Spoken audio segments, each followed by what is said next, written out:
Taking control of your anxiety. Target population. The target population includes college students. The goal of this program is to help college students learn about their diagnosis of anxiety, how it affects them, ways to become in tune with their own thoughts, feelings, behaviors, and how to help them increase their independence by integrating coping skills and healthy daily routines. Overview of anxiety. People who have been diagnosed with anxiety frequently have intense, excessive, and persistent worry and fear about everyday situations. Many individuals, anxiety often results in defensive systems of hyperarousal, as well as increased autonomic responses such as increased heart rate, blood pressure, and respirations. We can all remember feeling that anxiety within our college experience.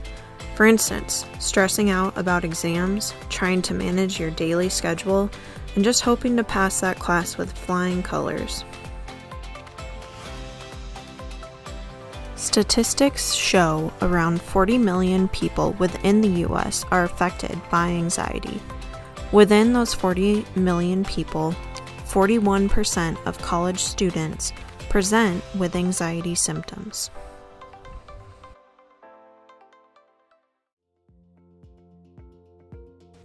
The next topic we're going to be covering is why the pandemic has increased anxiety. First off, it has created a lot of social isolation. Many stores and restaurants and gyms were closed at some point in time, and a lot of people weren't comfortable even hanging out with friends. So therefore, you're stuck at home and your whole routine gets out of whack. Next is decreased participation in meaningful occupations. This kind of goes hand in hand with social isolation.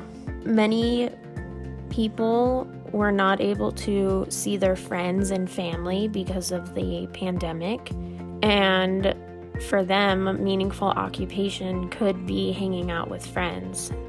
That is one reason why there has been decreased participation in meaningful occupations. There's also the fear of the unknown. This pandemic has been extremely hard for people because there really is no end to it, or we do not know when it's going to end, which for many, this gives a lot of individuals anxiety because of the fear of the unknown. Lastly, there's key areas and occupations that individuals are not participating in at all anymore because of the pandemic.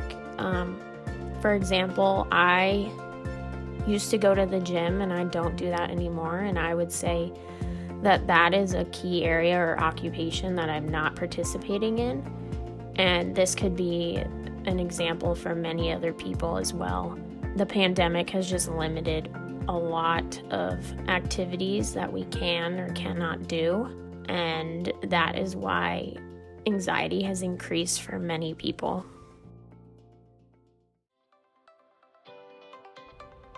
There has been research done that shows evidence of anxiety increasing during this pandemic. One study showed that 71% of people indicated that their stress and anxiety has increased as a result of this pandemic.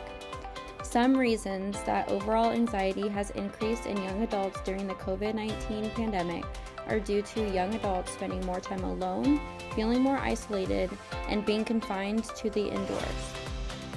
Another reason is that screen time has significantly increased, which could be due to spending more time alone, spending more time indoors, or because jobs and schools are moving to technology and other virtual platforms.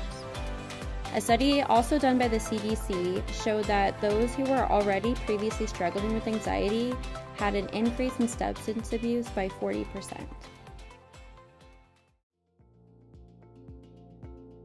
In order to effectively provide treatment for this population, it is crucial that we identify their triggering factors. Currently, due to the COVID-19 pandemic, many students fear getting sick. Secondly, they become frustrated.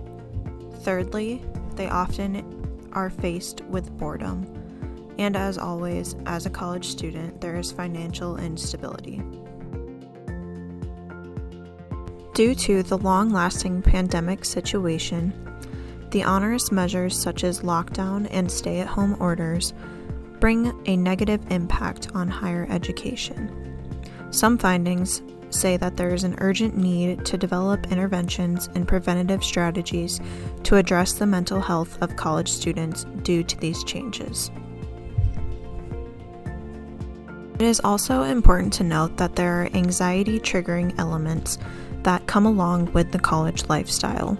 Some of these include tests, project due dates, the fear of missing out on activities, as well as time management between educational tasks and their social life.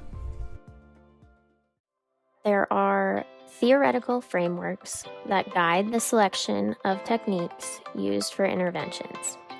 So several of the frame of references used within occupational therapy are relevant to addressing stress and coping that are related to anxiety.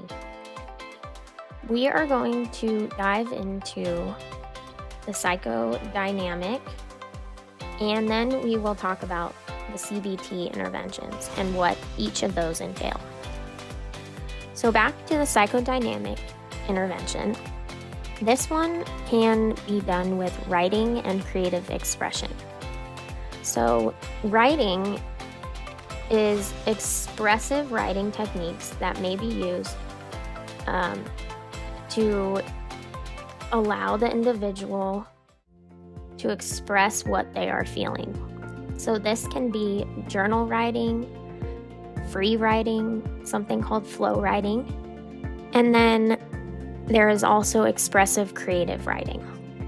Creative expression is free-form art, sculptures, a drama or play. Media such as clay, finger paint, and watercolor are also used as creative expression. So next, we will talk about the CBT interventions and what fall under those. So there's psychoeducation. This provides the client with resources to better understand their mental illness, decrease stress, and increase educational knowledge about their mental illness. There is also relaxation and meditation involved in this intervention. Deep breathing and relaxation methods can be used as an adaptive coping strategy. Positive benefits of mindfulness meditation include decreased anxiety with an increased positive emotions. Meditation can be used alone or with Tai Chi and yoga. Relaxing the muscles, this reduces arousal levels and also increases self-control. The next topic under this intervention is health, wellness, nutrition, and exercise. Healthy lifestyle is an effective way to decrease stress and improve mood.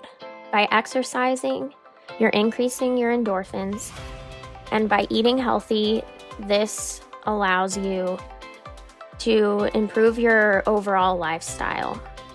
Lastly is interpersonal skill training. Social and assertiveness skills reduce anxiety in social situations and facilitate goal attainment in a socially acceptable manner. Types of this intervention include role-playing, rehearsals, modeling, and coaching. So for some people, their anxiety is mainly socially triggered.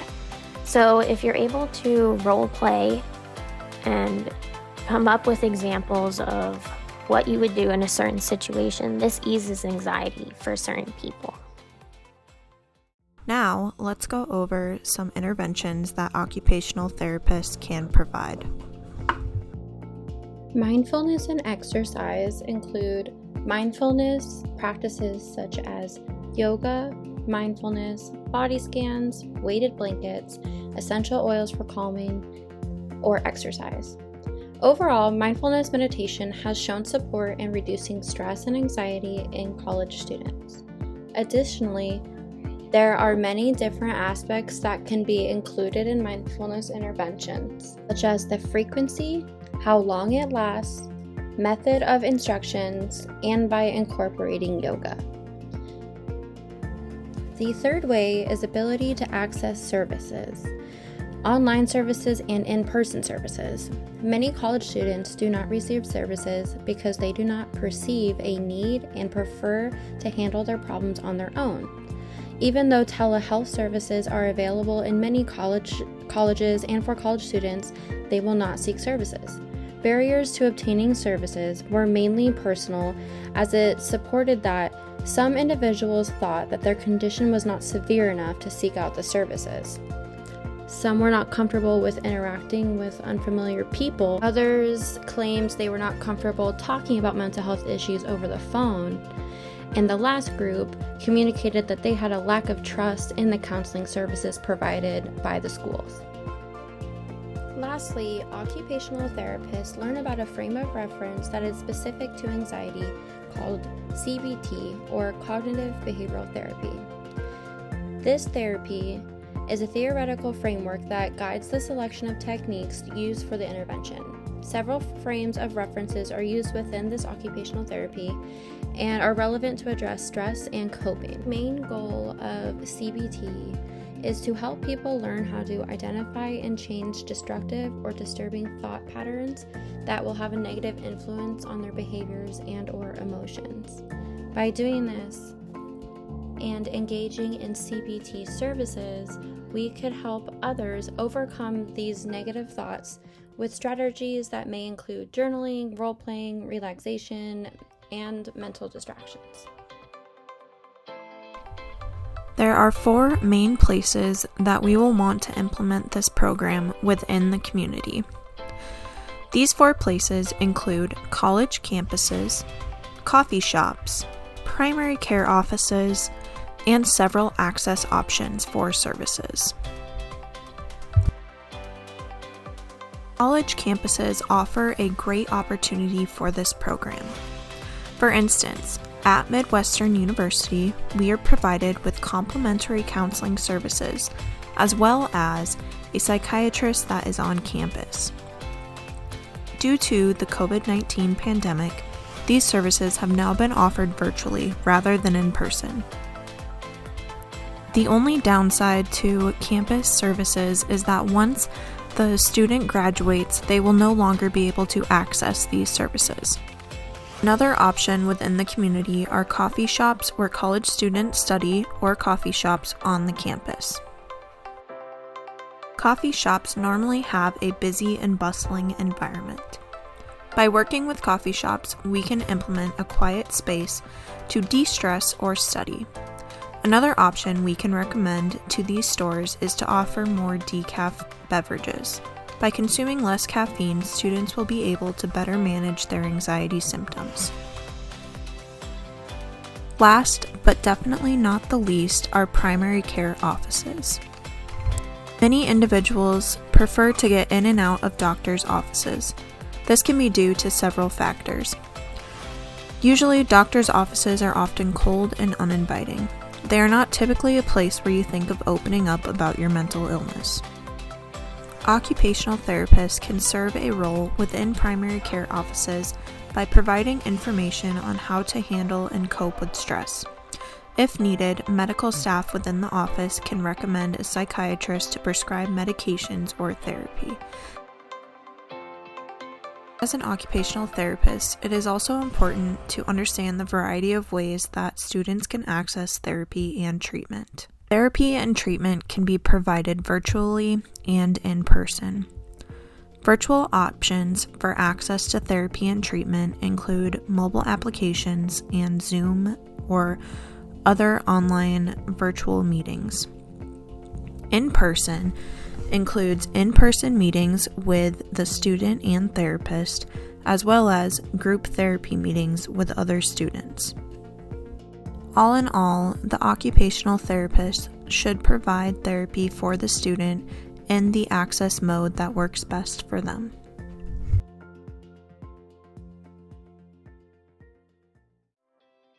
We hope that this video has been educational and insightful as to how the COVID-19 pandemic has affected the rate of anxiety within college-aged populations. It is our goal to provide the best services available to help students manage and decrease their anxiety. For more information, please visit our website at www.healthpromotionvideo.com. And please feel free to email us with any questions or comments you may have. We would love to hear from you. Also, don't forget to subscribe to our YouTube channel, where we will be posting more videos on occupational therapy, specific anxiety, interventions, and treatments.